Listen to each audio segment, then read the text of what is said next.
TTT THROWDOWN!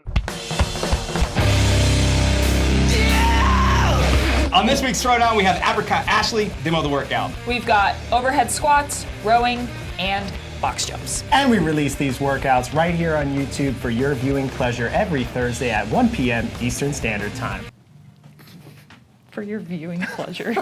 Get better at the sport of CrossFit alongside some of the best athletes in the world in our online training program, The Design.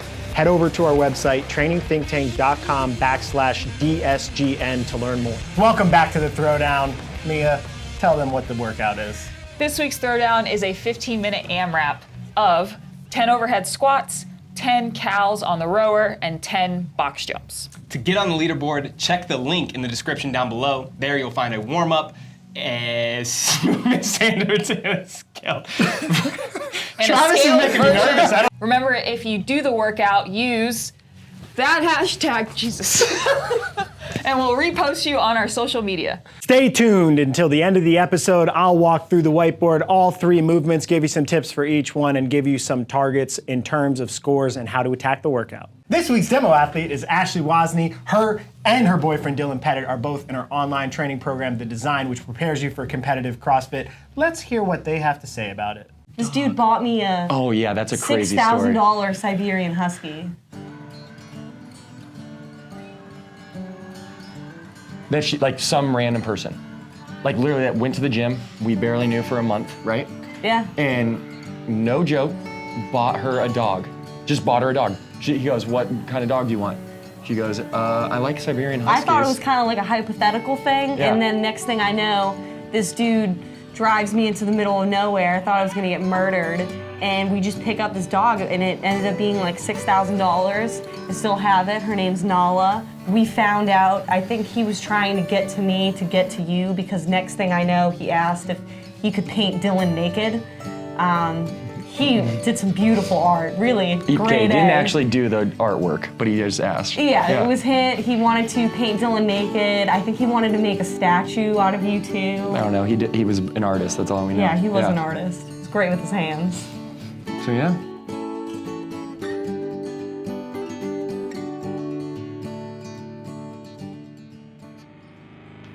Strategy, so 15-minute AMRAP, everything, 10, 10, and 10. I'm gonna try to just move steady through the overhead squats, making sure that I'm hitting depth and standing all the way up, not too fast. 65 is a relatively light barbell. Same thing kind of for the box jumps. I'm gonna try to just move at a steady pace throughout, and then on the row, something that I'm comfortable with, and then if I can, the last 5 minutes, try to turn it on. What's the station that plays all the hits? What's the station that plays all the hits? Did I get a point? Is that it? I don't know, your mama's house. 3, 2, 1, Yeah, Chris. Yeah. Oh, that was a great answer. I like that. This workout, this is a lot of transitions, fast turnover throughout, and I think that the most important thing for most people will be, if they want a good score, will be getting on and off the rower, getting to the barbell, getting to the box. Yeah, So it's very open-y. Yeah, I think also getting up to your working pace quickly on the rower. That's something that we just, anytime that you see a workout that has multiple rows in it with short calories, that's something that people lose a lot of time on. Yeah, it's funny you say that. We've calculated out like the row, so 1,200 calories per hour will get you 20 calories if you were at that for the full minute. But most people do that and they say, well, it was 1 minute and 10 seconds. Why? And it's because those first 5 or 6 pulls are maybe at 800, then 900, then 1,000. So it is very important if you want to keep paces to get there quickly. I'm gonna try to keep track of her rounds while we're talking. Impossible. Absolutely impossible. What round is she on right now? I think she's on round 8. Jump up, step down is what she's going with. Yeah, I mean, this would be my strategy. I actually am faster this way just because bounding blows me up, but I think that the fastest scores most people will bound. It's only 10 jumps. Yeah, I mean, you can make up a little time, I think, each round doing that. And I think when we've seen these styles of workouts, the like elite top of the pack scores, people are just moving at full speed the entire time because the weights are just light enough, and probably, I don't know, maybe males will be holding like 15 to 1700 cals per hour, and females at the top would be like 1100 to 1300. Somebody like Sam Briggs. I mean, that's just to give you a with that gauge for short of a really row. just to give you a gauge of how fast people can be on this type of stuff. Yeah. Also, I still know exactly what round she's on, in case you guys were wondering. I haven't lost Great track job. yet. Great job. Yeah, I think getting on the row, like Max said, and pulling it to the whatever your pace is. But the one thing that I would say is that the turnover is so fast that you don't want to start out so hot that you end up going from, let's say, a good male at 1600 down to 1100 by your last 4 rounds or something like that, because then you'll lose a ton of time. So maybe pace out those first couple of rounds, kind of get a feel for what you can hold, and then try to stick to that. And then a note on the standards here, step-ups are not allowed on these box jumps. Boo. It was your decision. He's booing himself. So you see, that was just an absolutely great transition. It reminds me too of like some of the 20-minute AMRAPs that we've had in the open, where like the dumbbell thruster to double under to toe to bar, or the hang clean toe to bar row, where the best scores, like Max was saying, is almost like they're going full speed. But the key to that was they were going straight from, let's say, their rope to the toe to bar, straight from the toe to bar back to the dumbbell. You have to kind of keep that cadence so you're not losing time in between the movements. So normally I would say I think that she could set this up for a little bit, take away some steps in her transition, but the Open had a big change this year where there were lines set on the ground, so that's probably something that's not going to be a competitive advantage in the future, which is probably a good thing because sometimes people's gym setup doesn't allow them to have as fast as a transition as somebody else. Yeah, and they just came out with the online semifinal, which has lines as well. So I think that's just going to be a new standard from now on, and something to just get used to. Maybe we start. I was going to say, should we put lines, or Yeah. are people just not going to do it? I love the idea because it does make, at least you have one system across, all of these different gyms. Some people have better setups. But with that said, you can still practice like within the confines that they put out. How am I going to get off the row? How am I going to move to my box? How am I going to move to my barbell? And practice that. I know that may sound silly, and some people don't need that because we're going to have to take breaks. But if you want an elite score, you're going to have to start thinking about those things. So she's rowing there just over 1,000 cals per hour. I was actually thinking before, she looked like she was just really relaxed and not really pulling that hard, but that's still pretty fast paced to maintain throughout this whole workout. Her first 2 rounds took just under 3 minutes, which means 90-second rounds, which means if she maintains pace, she'll finish 10 rounds. Yes. Which, that's always a hard thing to do in these AMRAPs. And I think it's usually like the last couple minutes that you start to see a lot of separation. So we'll see. There definitely isn't really a bottleneck movement in this one, so it's really a capacity test on whether or not you can maintain it. Yeah, and that's so the way that we set it up. Yeah, so she's now just over a 90-second pace. So she's already lost a little bit of time on that round. I don't know exactly where it was. This is the first time Her we're box watching jump it. seemed a little slower, like she was pausing at the top a little bit longer. Yeah. And one thing too, as you're watching her do overhead squat, she mentioned it in her strategy video that she was going to focus on depth. Ashley actually would have qualified for semifinals and got a major penalty on squat depth. And she's had some like knee issues, and depth sometimes becomes hard for her to hit. So it's something that she's focusing on now, but this is the time of the year, you're so far away from the Open that you got to refine that stuff. And now the process of doing video reviews through the Open and through online qualifiers, I think is going to get more rigorous. So I think it's something that people should be aware of as they're doing this type of these types of workouts. Yeah, it's not a bad idea to film yourself and watch it back and make sure that you are doing everything right if you don't have a judge. Yeah, Mia, that's actually exactly what I was going to say, and she was doing that when she was on site. She did some sets of wall balls where she had a camera there, and she actually asked some of the coaches. She came up to me and said, hey, can you watch these and tell me where I need to be? And so she's kind of putting the onus on herself to make sure that she cleans that up, and I think that that's where other people need to be as well. I think that's a good thing to do in general, is put the onus on yourself. It's hard to judge in general, and I know, Travis has been to the games multiple times, and he judged an athlete we had on site that got a major penalty, and we all went back and watched the video and couldn't identify what it was that they thought was a no rep. But I think it's just something that I think you got to focus on, because everybody's limb proportions and the size of your arms, the size of your femurs, all of that just dictates how you look when you're doing movement work, any type of movement. Yeah. Very much agree, especially when you're talking about squatting movements or like something from the hang. It's just really hard to judge those movements.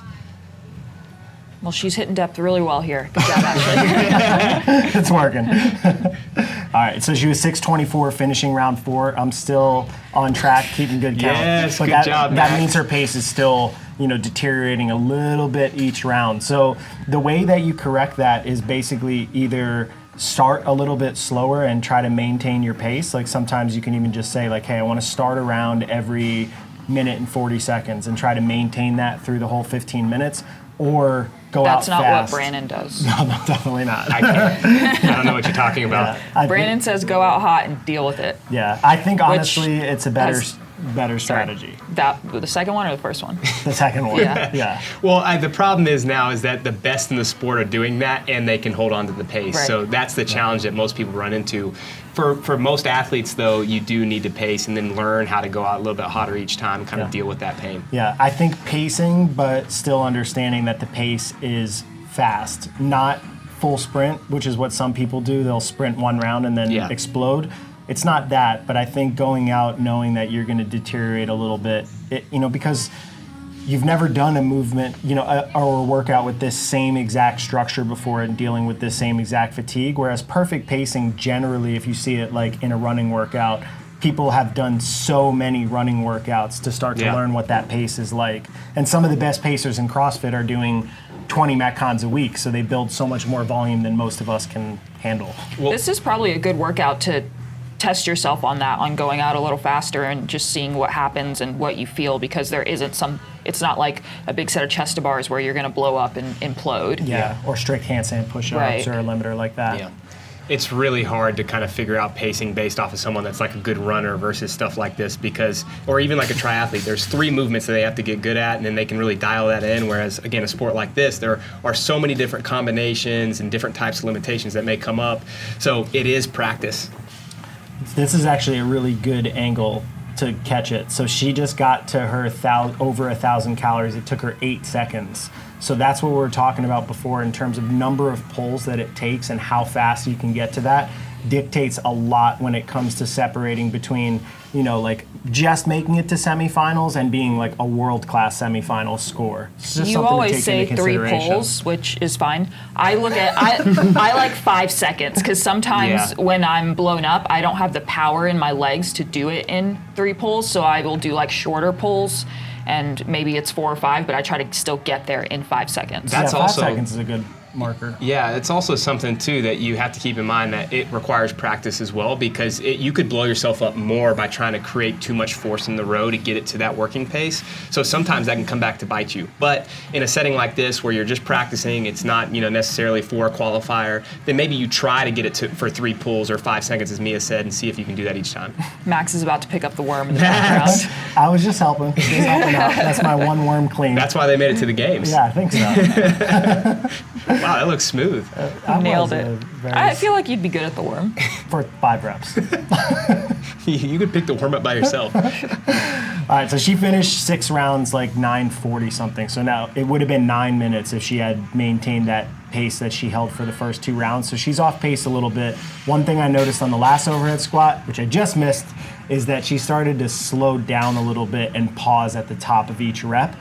And those little changes every round are what starts to add seconds. You take a half a second overhead for a breath at the top of each overhead squat for 10 reps. It's 5 extra seconds just to get through 10 overhead squats. And that's, I think, what is dictating how she's slowing down, because her transitions are still pretty good. She's still rowing at the same pace. It's just all those little details that add up over the course of a 15-minute AMRAP. It's hard to have that discipline and I think capacity as well. It's a great time to actually film yourself and go back, review, see where you are losing some time, and then come up with a game plan in your own training to say, okay, it's all in the overhead squats, or oh no, my row pace went from 1,000 to 600 by the end. Whatever it may be for you, you can start identifying those things now so you can work on them in the off season. Yeah, don't wait until right before the Open to start actually thinking about your workouts again. I feel like a lot of athletes do that. Oh, here we go. Let's She go. said last 5 minutes she was going to turn it on. Oh. I like it. Yeah, I mean, there will be people that do this the entire time, and that probably is a little bit faster. For someone like me, or if you aren't great at bounding, that even at this point in time may blow me up, and so I may be better just stepping off the box. So you see this pause here at the top. Each one is a about a second. And I think when you watch people that just move fast through these, it would just be up and down for 10 straight reps. Now, that's hard to do because it's just a lot of tension, and she's already done, oh no, I lost count. She's already done, It happens, guys. It happens. so she's done 7 rounds of overhead squats, which means she's already 70 squats deep with all the jumps and stuff. So. Yeah, I mean, everything's kind of like a pseudo squat. The row into the box jump into the overhead squat. Yeah. This is tough. I'm trying to see the pace. So she's already up to 1,000. That was probably that 8 to 10 seconds. Yeah. So she's actually in round 8. Right? This is, yeah, this You were would be her supposed to be 8th. counting. This would be You her guys 8th told round. me for I sure. would forget, and I did. So she stayed consistent with that pace. Maybe she should go a little bit faster to get to that working pace, but she's been at that 1050 to 1075 mark the entire time, which is really, really good. Yeah. I think most people would fall off of that. That's a hard pace to maintain Yeah. for this Yeah. long. One thing, so she's done that on both of her final pulls, is just kind of like let it roll over and do those kind of half pulls. I know from personal experience, I think it was 19.1, I lost like 3 seconds on 5 different rounds by not doing that. By not just finishing to the calorie and getting right off. So I think, again, it's those little details that really matter. For me right now, it's probably fitness. But if you're actually trying to be competitive, your fitness gets to a certain point, and then it becomes about those little, transitional details, finishing all the way through the line. Just like all those little things just add up so much in a 15-minute AMRAP. And this is part of the mental game too. When I do cyclical only work, I think about that. Even though I'm not trying to be competitive, I still like to make sure that I'm finishing. Like if I'm doing 500 meter rows, I'm finishing through the 500 meters, or same thing on the bike or the ski or whatever it may be. So that's a good way to practice in your training so that in this setting, you can do the same thing. You're not just like kind of coasting Right. through. Let's see how this acceleration into pace is. So Yeah, call it 9, 10 seconds. Yeah, so that's 5 seconds slower than Mia's target.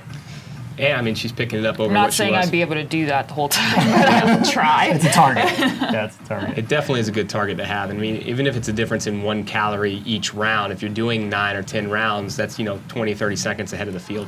Yeah, so she's finishing up, this will be the finishing up the row of round 9. So it seems like she's going to be finishing somewhere around 9 rounds, or maybe somewhere in the 10th, depending on how fast she does the overhead squats. Oh, it ends on box jump. So Yeah. she'll definitely finish round 9, and she'll be somewhere in round 10. Another great transition. She knows where she's at on the clock, so she's trying to push the pace, which again, if this is an open workout, the last round or two matter a lot because there will be a bunch of people bunched in the leaderboard around here. Yeah, and they'll just be sprinting to finish. And Correct. once you start sprinting, you can do these rounds at such a faster pace than you were just trying to sustain for 15 minutes. So it's kind of a benefit of knowing where where you are relative to the clock. Yeah. See, now here is the overhead squat speed that I was, or the 3 before that, this like faster cadence of just right up and down without a pause at the top. That's generally where you want to be if you want to be able to put up like world-class times on these AMRAPs, is just maintaining that the whole time. 10 seconds. How Is it many gonna counts happen? can we get? This is tough. All right, Yeah, so there we see go. there, I like took it. 3 to 4 seconds to get up, and now she's real sprinting. Great Good job. All right, let's go to the whiteboard. Strategy, my friends, starts overhead squat. So I think this is going to be focused dependent upon your athletic level. If you don't know, in the design, which we have our online competitive program, is called the design, in that we have divisions and we try to break that out by athlete, because I think the focus is going to be dependent on your skill level. So for elites, it's going to be unbroken every round, and it's going to be dictated by speed per rep. When you watch Ashley, she had those little pauses at the top as she started to get tired. And I think if you want to have a cream of the crop elite score, it's going to be about maintaining fast speed as you get fatigued. For RX, I think the focus is just doing unbroken sets and maybe having little pauses within your sets just to make sure that you're not dropping the barbell and resting is probably a good target focus. And if you're intermediate and that load or that movement is super difficult for you, I'd say break is needed. Try to figure out how to keep those breaks as quick as possible. So maybe saying, okay, I'm going to break these up into 5 and 5 or 4-4-2, or something that allows you to drop the bar, take a quick break, and then pick it back up and continue. You also have the option of scaling the load. This is relatively light. It's kind of the open theme where you have the light barbell loading and fast movements. But if it is too heavy for you and you have to break it into more than 3 sets and you're doing doubles and singles, I would recommend just lowering the load to allow yourself to have some fast turnover throughout the workout.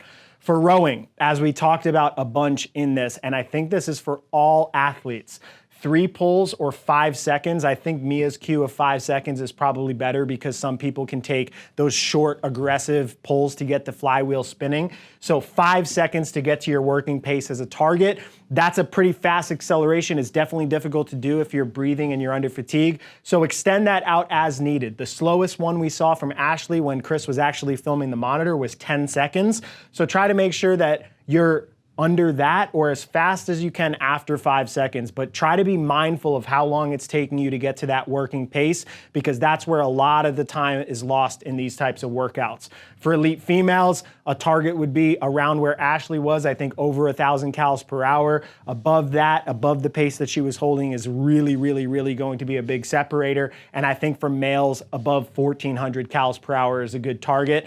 If you can hold that and maintain it throughout and start to sprint, finish, kick your last couple of rows or maybe just your last row, I think you'll put yourself in pretty good company.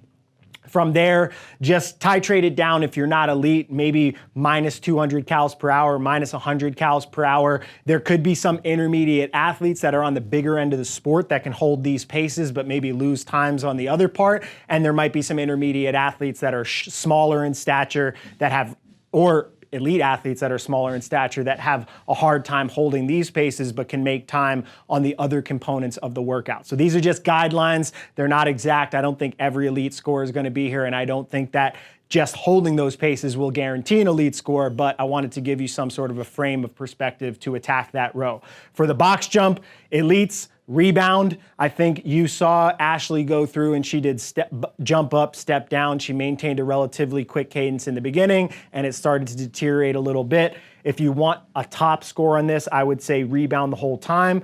Continuous fast motion step downs, I think, for RX, or you could potentially get away with that as an elite athlete too if you really dominate the overhead squat and row portion of the workout. And I think box jumps for an intermediate athlete, I know for myself as a larger or heavier athlete that participates in the sport, repeated bounding while I'm under fatigue and my legs are tired really blows me up. So maybe a rhythmic and pace motion step down where you're jumping up, taking a breath, stepping down. You're definitely going to lose time on that, but maybe throughout the course of the workout, you can maximize on your potential by really hammering the overhead squat and the row. So that can just be some guidelines for all 3 of the movements. From a score perspective, I think the elite males will probably be 13 plus rounds. The reason for this, that the males will outperform the females, is because the row calories is the same. We decided because of 19.1 and the fact that rowing has not really been scaled in the open for males and females, that we would just leave the cals the same.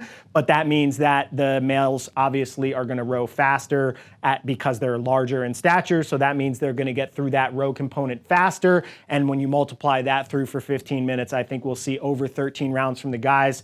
And I think, so Ashley was in round 10. I think elite scores on the female side can potentially be over 11 rounds. That's just some guideposts for you. We could potentially be off. I've only seen one person demo this workout, and when you have competitions, there's always people that are outliers that surprise me, but I think it's a good enough starting point for you to try to gauge yourself. For RX or intermediate athletes, instead of trying to give you a target for this, I think a good skill to cultivate as an athlete is figuring out how to set appropriate targets for yourself. So what I would recommend in a workout like this is going through and doing 1 or 2 rounds at your game pace. 1 round is probably not as good because you don't have all the transitional elements embedded into it. So generally your first round will always be faster than second, third, fourth, fifth, etc. So it might make sense to do 2 full rounds Then look at that. You could look at your average pace, take that amount of seconds, divide that into 15 minutes and give yourself some sort of a target to go after.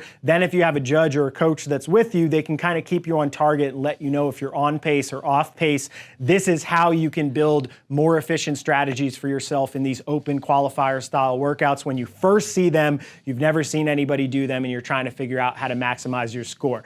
Good luck as usual on this throwdown. I will see you next week in the throwdown. We've got overhead. What are you doing? Am I not first? I'm second. Sorry. Mia, this is 97, 98.